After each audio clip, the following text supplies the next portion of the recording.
A couple of years ago, we decided to give the Christmas village a name, and we settled on Oh Holy Night. So this little sign sits in the very, very top of the display, as you can see, and below it, the manger. Sets a kind of a religious theme at the heart of Christmas. One of the interesting things about this Christmas village is that it has grown generically over the years.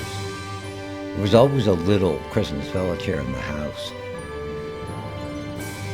And then it kind of expanded. One of the first big expansions was the village of Stonebridge, as you can see on the picture now.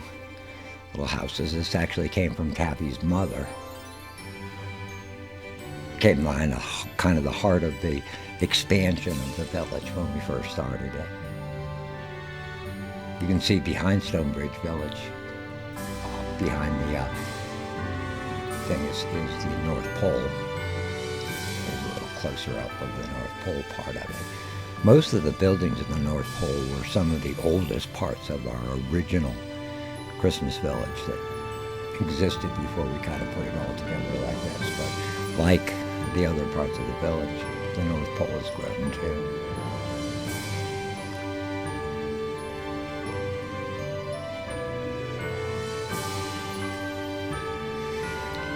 One of the big changes this year was to go to a smaller scale train, as you can see, which is actually not operating right now because of coupler problems. But the smaller train enabled us to put the track on the front table. And it's one of the big expansion plans for next year is to get the train running again and to get it to go all the way around the front of the village. Okay, here's some more close-ups of the North Pole, including Santa Claus sitting back there in the outhouse, checking his naughty list.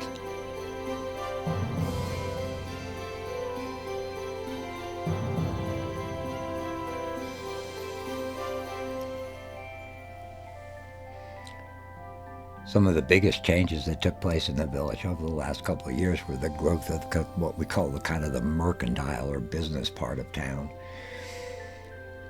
One of the earliest ones was the Walmart. We'll have a close-up of that. We have a mercantile, a gas station, a nursery. The brightly lit one in the background, and we'll be up closer to that in a minute, is a Christmas tree farm that we got last year. You can also see the church off to the right there. The church has always been a part of the village right from the very beginning. It was originally located in Stonebridge Village. There's Walmart with the cars in front of it and Santa Claus on the roof, but kind of a symbolic indication that Santa Claus and our Christmas actually comes from Walmart this year. Here's a close-up of the Christmas tree village. Or a Christmas tree farm, I should say. That's what the little sign says. It's kind of brightly lit and you can't see it. Another one of the businesses in our rapidly growing city. Up there you can see the wilderness. At one time the wilderness made up almost 50% of the Christmas village, but like everywhere else the environment is being squeezed, and in the wilderness is now just this small little section here where the wild animals are safe.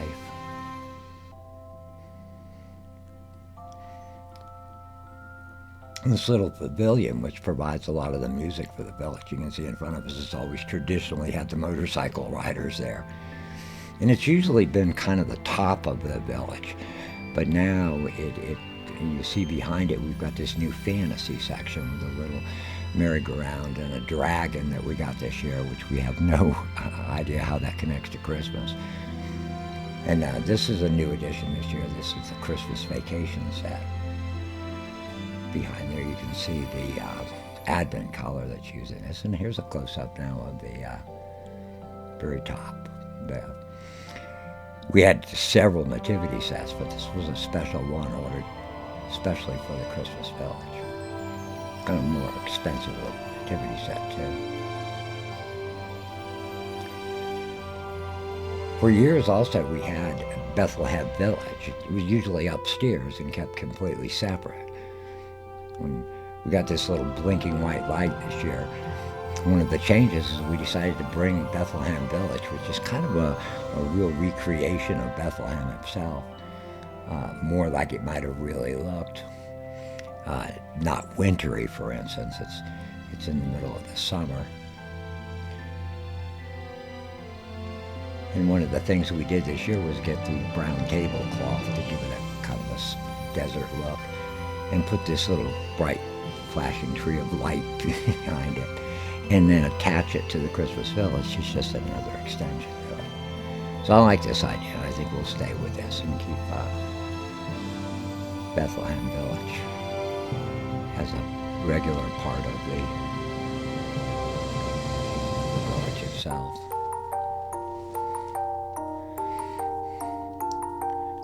The village actually looks best and kind of is the coolest when at night with all the lights out.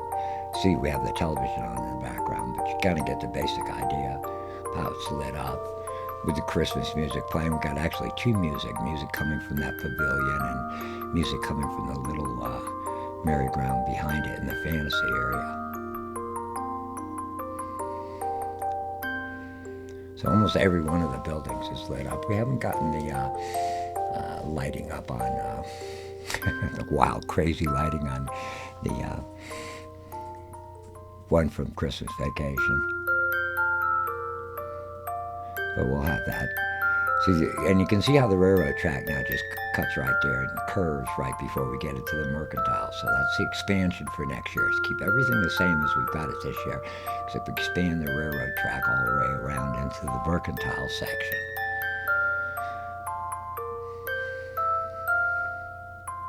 Otherwise, I'm not exactly sure how we're going to expand it. We definitely want to get the train working and get that fixed.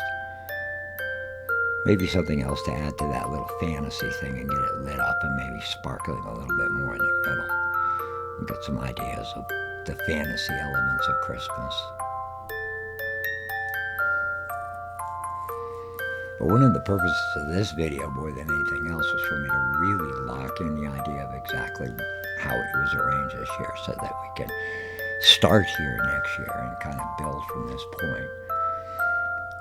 It's changed so much over every year, but because of the size and the kind of the scope of it right now, I just want to kind of keep the heart of it the same and expand on it, if I expand at all, rather than making a dramatic change.